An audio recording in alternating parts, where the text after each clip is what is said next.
Hi there and welcome to today's video, and it's about composing to a brief, something a lot of year 10s and year 11s find difficult when they're doing GCSE music. The thing I want to emphasize today is it's the process over the product.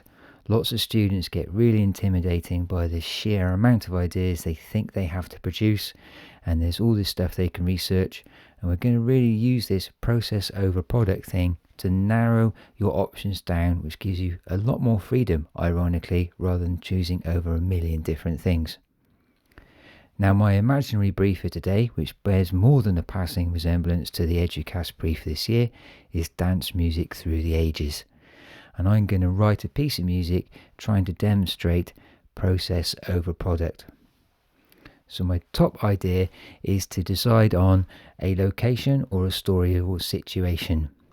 This really focuses you in on things which you want to be listening to and demonstrating in your music. This has been going on for centuries. My favourite piece of classical piece of music has a story. It's The Rite of Spring, all about a young lady dancing herself to death. Yay! And then think about pictures to go with this story. Now, my idea for my composition is to put Baroque music with modern dance club music. So I want to know what that looks like, so I've got an idea of the kind of atmosphere I want to generate. So I found a picture of these bad boys, and easier to find photographs of modern club music, and this gives me an idea of all the things which I want to generate, the feeling, the emotions behind the pieces of music I'm going after. So once you've decided on a story or a location and you've got an idea of what it's going to look like in your head, look at other pieces of music which generate those kinds of feelings as well. It doesn't have to be exactly right. If it's something that's interesting, loosely associated with the kind of brief you're going for, you might be able to copy something. Now I'm going to try and smash together the minuet and trio from Mozart's Eine kleine Nachtmusik, and the first piece of music which came in when I YouTubed Dance Music 2020, which is this Head and Heart tune. So don't get too bogged down in the genres. You can always change elements to make it a genre that you're more comfortable with. The interesting thing is the techniques that you are using, the processes you are using to generate the end product. That Eine kleine Nachtmusik is a minuet and trio. So these things have to be in there for it to qualify as a minuet and trio to begin with. Now, one of the reasons why analysis is really important is that you can swap elements for their complete opposite. So I'm trying to do the Eine kleine Melody, which is scalic, and therefore I'm going to go for Arpeggic, which means to take the chord that's underneath and break it up into single note patterns. The Eine kleine Melody is major, so I'm going to go minor. I don't want to break everything, so there's some parts I've kept, like the occasional passing note, which is chromatic, and I'm definitely going to stick with diatonic harmony. So here we can see that it's a scalic melody. It's going from one note to the next. There's the occasional interval in there, but it's not that a big a deal, and it finishes on a G with a single sharp in the key signature, making it G major. So we've got an arpeggic melody as our product. Now we need to work out a chord progression. Here we can apply a bit of background knowledge to help us. Minuet and trio is a really popular structure for classical composers, so they used tonic and dominant quite a lot. So we're just going to alternate between those two chords. For the melody, I just turned those into single note patterns and used inversions as well. My chord change looks like this: G minor to D, G minor to D. And what you want to look at is I've got an A section which goes A1, A2, A3, A4. That is then repeated, A1, A2, A3, A4. The B section is just me randomly choosing some chords from G minor, which end on the dominant. That's always a good way to get back to the A section. I didn't even listen to those. I was just going for something drawn out of a hat. And at the end, I had to cheat a little bit because I wanted to finish on a perfect cadence. once you've got the basic outline of structures in place, it's okay to cheat. So let's have a look at this melody. Here you can see we've got the G minor tonic chord in its second inversion, and we're using pretty much the same rhythm every bar. And then as we go through, that's repeated. This time it's got a little G minor scale on the end. Here is the B section. I snuck in a chromatic note to imitate Mozart, finished on a dominant chord, and then we go back to the A section again. So listen.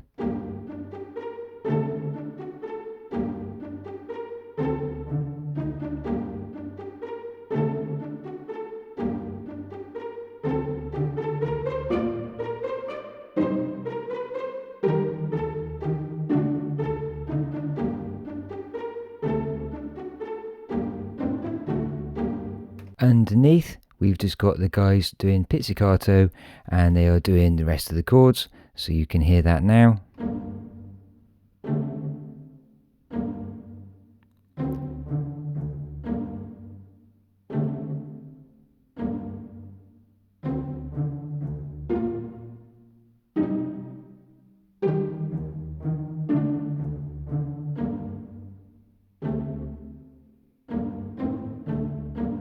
So we've completed the opening section of the minuet and trio. Now we're going to do the middle section, which would be coded C, C, D, C. And we need to do a time signature change because the minuet is in 3/4, but nearly every modern piece of dance music that I can think of is in 4/4. So in Logic, we do that by using this function here. And then we select the playhead, and then we use the time signature function up here. So this is going to be the C section of the melody. It's based around G minor pentatonic, but it's got a few other G minor notes in there as well. And then that's repeated in octaves. And then we have the D section. And then we go back to the C section. And that would complete the trio part of your piece. So that bit sounds like this.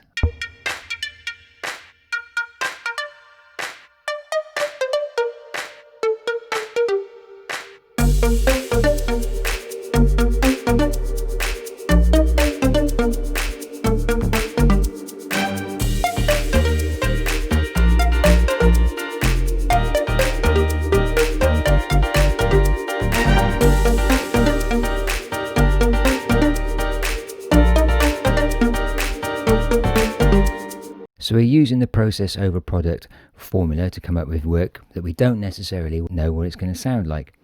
So I was aiming for a pentatonic melody. That was what I was hoping for. I tried to go about that by learning the original, which is an A flat minor, and I tried to get a feel for the call and response type shapes they're using and the rhythmic patterns, which is something I'm not particularly familiar with. So I really tried to absorb those. And then when I did my own, I tried to copy those little call and response sections, or antecedent and consequent phrases if you're using the posh words, but I moved it down to G minor. I got pretty close, so I was pretty happy with that. For the chord change, what I did was aim for something to harmonize this new melody which I came up with. Because I've got a different melody to the original, my chords have to be slightly different. I wrote out the originals just in case, and I did it in Roman numerals so it's easy to transpose from their key to my key. And then I moved them around and experimented a bit underneath. The important thing which I tried to steal was the harmonic rhythm, because in theirs they play a chord on beat 1 and then they bounce on the and of 2. So they go in G minor, E flat, G minor, E flat. So bam, ch, bam, bam, ch, bam. So that's something I stole for mine. In the third bar of the C section, I wanted a change from G minor all the time, so I swapped in the relative major, which is chord 3, B flat. Again, I'm just applying a process to come up with good work. And then for the last bar, I stole a jazz kind of idea. I did a turnaround, and that goes 6, 5, 1, E flat, D, G minor, and that's syncopated. That goes bam, bam, bam. And that gives us that nice dancey bounce feeling, that syncopated feeling. Just a word or two on the accompaniment to the middle section, the C, C, D section.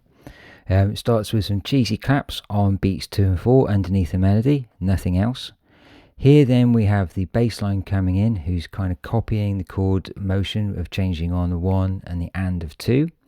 And we've got a pad kind of sound in there as well. We put a cymbal clap in as well on the first beat of the bar to signify that the cycle's changed again, and we add some shakers. I don't know a lot about this kind of music, so I've just listened and stolen all of this. On the original, they do like a synth stab on beat 4. So I wanted to tie in the A section a little bit, so I used my string section instead over the top. At the start of the C section, we bring in a syncopated piano line, very house style, and to make it sound housey, we got this syncopated rhythm, and we add some sevenths to the chords as well. And we make sure we do in the versions they sound nice and close. This is just a variation of that, with again more syncopation to help meet our dance brief. And then this is exactly the same as this section, but we've got the house piano idea, again syncopated rhythms and seventh chords going at once. So cheesy claps by themselves, A section. This is underneath the melody going on over the top. And then some movement from these guys.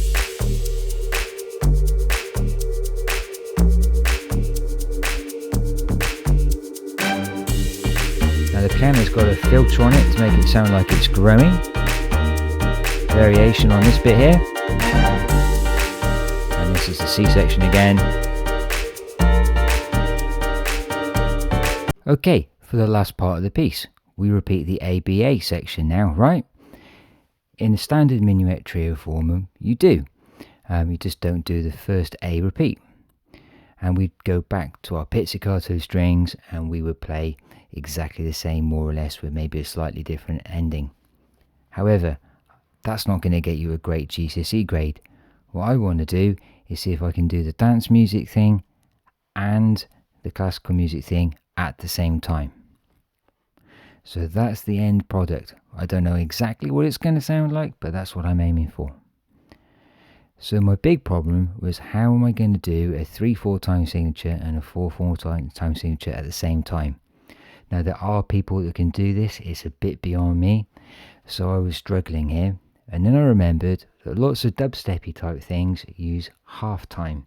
That's where instead of putting accents on beats 2 and 4, they put the accent on beat 3.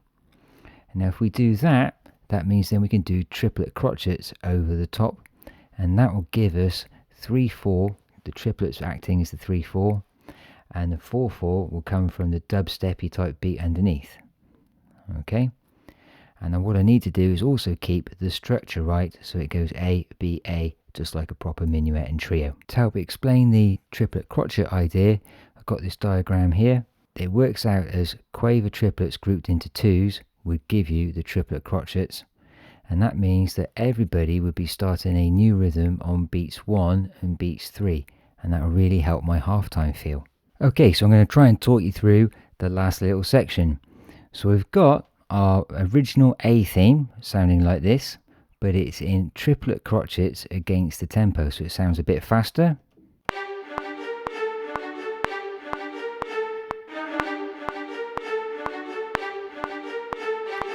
And the rest of the string section, the second violin, viola and cello, are doing the chords on beats 1 and 3.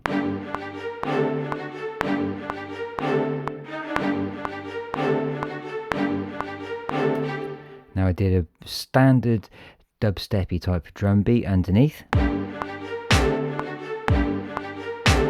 we added our finger snaps in there as well to steal the idea from the #1 record at the moment. And we also put our bass line in, and I want to do a long note followed by a short note, and this bass line is set so the low frequency oscillator is on triplets, so we get a proper wobble going on. Excuse my cat jumping all over me.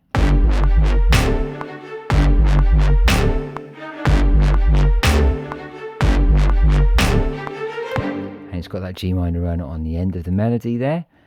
Okay, now I couldn't make it go A, B, A, so I've cheated with the structure a little bit. I'm going A, A, B, B, A, A. Now in this section here, The violins and everything do the same thing. So in this section, we've got the same thing again.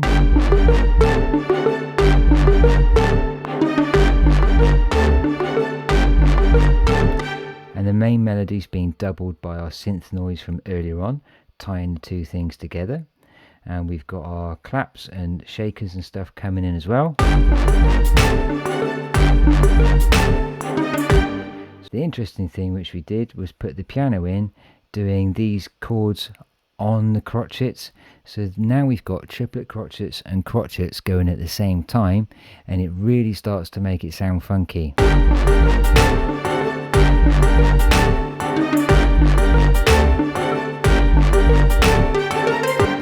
And that little semiquaver skip there is something I stole from the shaker sound.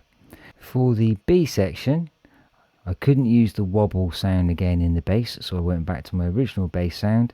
And this is more or less the D section from the earlier section, but it's with the orchestra as well. And also put in a really long sustained cello note which goes all the way through the different chords, because when you've got all these bitty short rhythms, when you get a big long sound in the way as well, it sounds a nice contrast.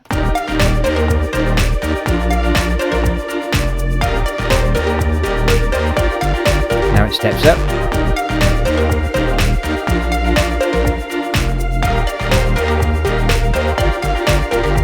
Everybody in unison.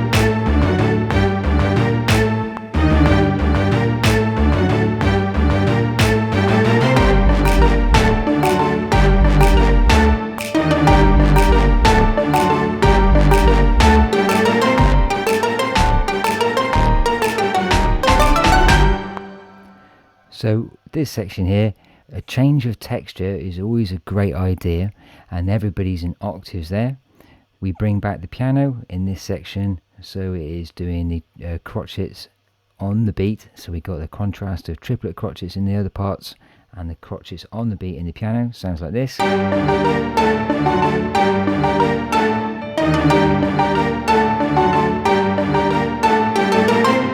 And then that's just a little G minor run. We do another one of those, and then we go down, and that little chord change at the end is a 6-5-1 or an E flat D G minor, which is something which we had earlier on in the piece in the dance music section. Right, let's listen all the way through so we can understand what it sounds like in context. There are a few bits and pieces in there which I would still like to tweak. I would like to put some sort of sweepy noise in between the original section and the dance music section, and the ending's just a little bit cheesy, but it will do for the moment. If I was going for a 9, I'd also try and make sure I've got some more advanced chords apart from 7th chords in there. I'd be looking to do some secondary dominance and maybe some modulation as well. But here we go, let's have a listen.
Thank you very much for watching.